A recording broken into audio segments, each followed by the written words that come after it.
Hi guys, in this video I'm going to show you how to use index and match in Microsoft Excel. So one of the things you will learn is, if you see here, I have the employees table, and from this employees table I've drafted out this summary table to show that for Bob now, this is their names. I created a list for the names. I can check for any name I want and it's going to display their details. So if I pick David now, you can see that David here, David is in IT department, and you can see department is IT. His salary is 65,000 and he has 6 years work experience.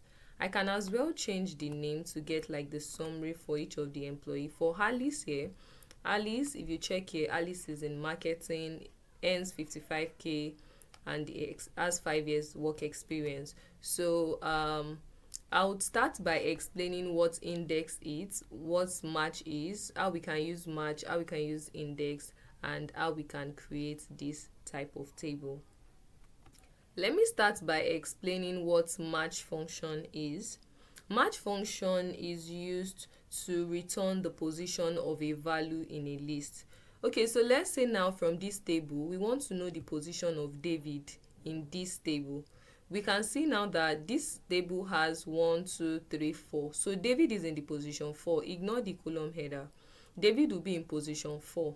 But let's say we have a very large data set, and they just told us the employee name, and we need to check for the position of this particular employee name. Let's do that. Let's see how we can use the function to do that. So select any cell you want to have your results. Then you just say equals to, then you call the match function, and it's asking you for the lookup value. The lookup value is the name I'm looking for in this context. So let's use David for example. I'm going to put it in quotes. Remember that is a string data type. So I'm going to say David, then comma. So what is the lookup array? The lookup array is, it should check it in this entire name column.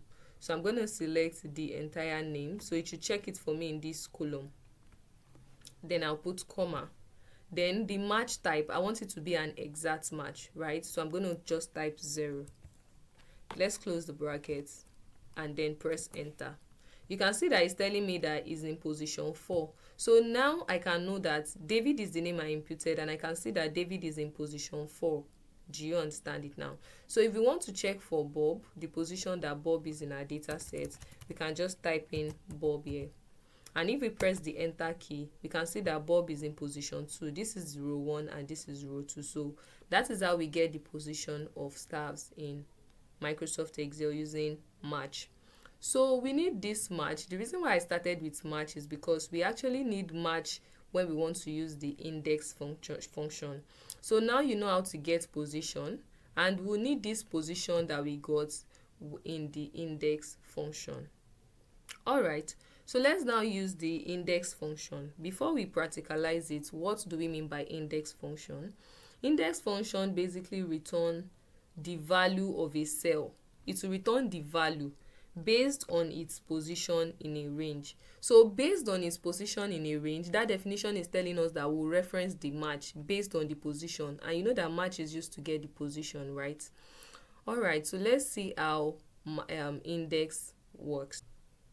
So let's say now we've gotten the position for Bob is in the second rows, right, in the name column. So let's say we actually want to retrieve the salary for Bob. We want to retrieve Bob's salary. We don't know what Bob's salary is. So we're going to use the index, remember, and we use it together with match. So we'll say equals to, then we call the index function. Open your brackets, and now it's asking us for the array. Array means that where should you go look up the value from. So we want to check for, remember I said it's the salary we want to check for. So I'm going to highlight this salary range here. Then I'm going to say comma. So it's now asking me for the row number. The row number now is asking me now is like the position, that what position should you go check for. Like now we've selected the range showing that this is the salary. What position should he check for? What row should he check for? Should he check for Bob, or should he check for David, or should he check for Eve? That's the next name. So it's the position we have to specify. And remember the other time we used match to get the position. So we can easily say match, just repeat the formula we used the other time. So match now will ask us for our lookup value. We are using lookup value. Remember I said we want to check for Bob. So the lookup value is Bob. You put it in a quote because it's a string data type. And then what is the lookup array? The lookup array is the column where we have the names, right? I'm going to highlight that. Then you put comma. Then it's asking for the match type. I'm going to look for the exact match. So I'm pressing 0. Then I'll close this first bracket and close the second one. Then press enter. Can you see now that it's drafted out the salary for Bob? If we check here, you can see that Bob's salary is 60,000 and we've gotten it using index and match. So match gets the position that we'll use in the index function. Do you understand? I hope you get it now. You can pause this video to practice better and have a better understanding of what index and match is before I move to the explanation for this table. So we want to get something like this I showed you at the beginning of this video by having a list of the different names. For Charlie now, we'll be able to get every details for Charlie in this summary table, and then we can filter it and get for the other person and that. So let's get straight to that. So what I'm going to do first is, this is the column cell where I want to have the names, right? So I'm going to select the cell, go to data. I'm going to apply data validation for the list, for the creation of list. So data, I'll come here to data validation. I'll click on it. So what value do I want to allow in the cell that I've selected? I want to allow list. That is what I want to allow. So list will give us a drop down, remember. So it's going to ask me for the source of that list. What should it reference in the list? I want the names to be in the list. So I'm going to highlight. Okay, let me click on this first. Then I'm going to highlight the names that I want to be in that list. Can you see that I did not select the column header? You don't have to select the column header, just the names. So if you have 1000 rows of data, you just highlight the entire name in that particular column. Alright, so I'll say okay since I've selected the list. So if I say okay now, and you see that it already gave me a drop down box. If I click on this drop down box, I can change from Charlie, change to Bob, Alice, like that. So the next thing we want to do is, I have the department, so I want to extract. I'm going to use index and match to extract. For this Alice now, it's going to give me the department, salary, and experience for Alice. So how are we going to do that? If you cannot remember what I explained previously on index and match, I would advise that before you listen to this, you go back and try to practice it before you continue with this.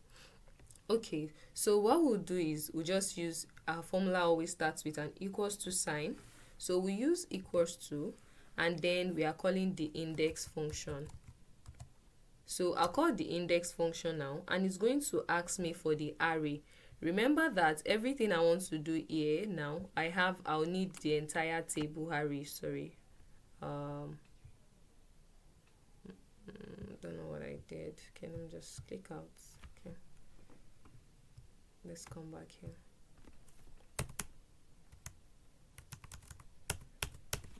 Alright, so the array now, I'm going to select this entire table for the array. Can you see? Then I'm going to say comma. So now it's asking for the row num, and you know the row num is like the position, asking for the position of the value we want to work with.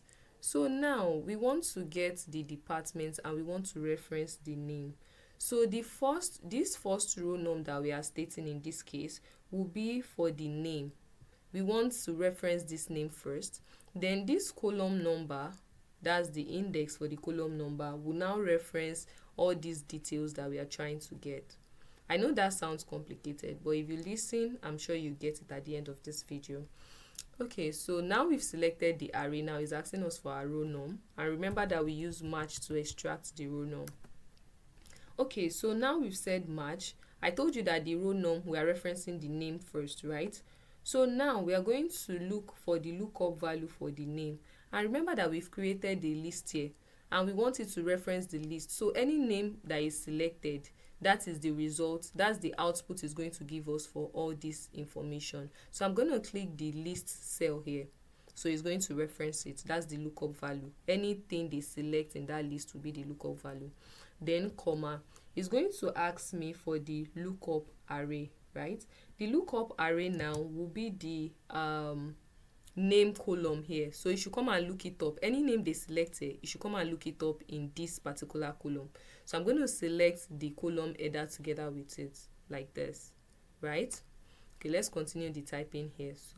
So I've selected the lookup array where it should come and check it. Then I'm going to press comma. It's going to ask me for the match type, and remember I'm always checking for the exact match, so I'll use 0, then I'll close the brackets, right? So we are done with this match statement. We've stated where it should go and check for the row number position, right? So any name we click here, it will go and check for the position in this table. That's what it will do, and then it will use it in anything we state, like the index. Okay, so the second thing we want to do is I also want to match this department, because obviously I want to get information for the department salary and the number of years, right?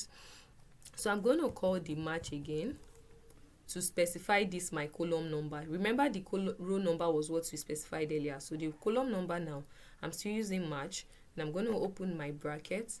It's going to ask me for the lookup value, right? So my lookup value now is this department. I'm looking for the department. Remember that whenever we are doing a calculation, we are always referencing the first one, then we'll drag down to do for the other ones. So my lookup value will be this department, comma. Then it will ask me for where it should look for it, lookup array. So my lookup array now, I want it to come and check this department in this column header. So wherever I have the column header, it will come and check. Now I stated department here, it will come to this column header and pick for department. So I'm going to select the entire column header, not the data set. It's just the column header I highlighted. So I'm going to say comma. So it's going to ask me for the match type. Then I want the exact match. So I'll say 0. I'll close this bracket and I'll close the first bracket as well. If I enter now, it's going to tell me that Alice is in marketing department. And as you can see, Alice is in marketing department. So let's drag down to get the salary for Alice and then the years of experience. If I double click here, it's giving me no. Remember that sometimes we need to lock our formula. Okay, let's come and edit it here. So I'm going to lock this cell J1 so that it will reference the name. Once the list of the name is changing, it will reference it, and then it will go and check for the salary for each name and the years of experience for each name. So I'm going to click by the side of this J1 and press F4 to lock it. So my own is showing table 1 hashtag all. That means that it will change automatically when I'm referencing it. But if your own is showing for this table array, we selected A1, range A1 to E6. So if your own is showing as A1 to E6, you can select it and press F4 to lock it as well. This same one, you lock it if your own is showing the range. This, you lock everything aside this L2. That's the one you don't lock. Do you understand? So you lock every other one just like that. I hope you understand. So now that I've locked this one, and let's assume I've locked all this one, because it's showing me like this, that means that I've locked it. So except this one, this is the only one we are not locking. So I'm going to press enter, and if I drag down now, it's going to show me the value for all of this one. But we can see that this experience is still giving me any. That's because the title has to be the same. You can see that this experience years here, there's space in between, and there's no space in between this one. So you have to be careful when you are doing that. The name, the column header has to be the same. So I'm going to add the space and enter. Can you see that it automatically corrected it? So now we have Alice. Alice, if you check here, Alice is in marketing, salary 55K, 5 years work experience. Which tallies with this? Let's say we want to look for another staff. We can click this drop down. Let's say we want to look for David. Now, if you check here, you can see that David is in IT, right? and David's salary is 65,000 and experience is 6. So this is how you can create this kind of table using index and match. And I hope this video was helpful. If you find this video helpful, make sure you subscribe and follow for more.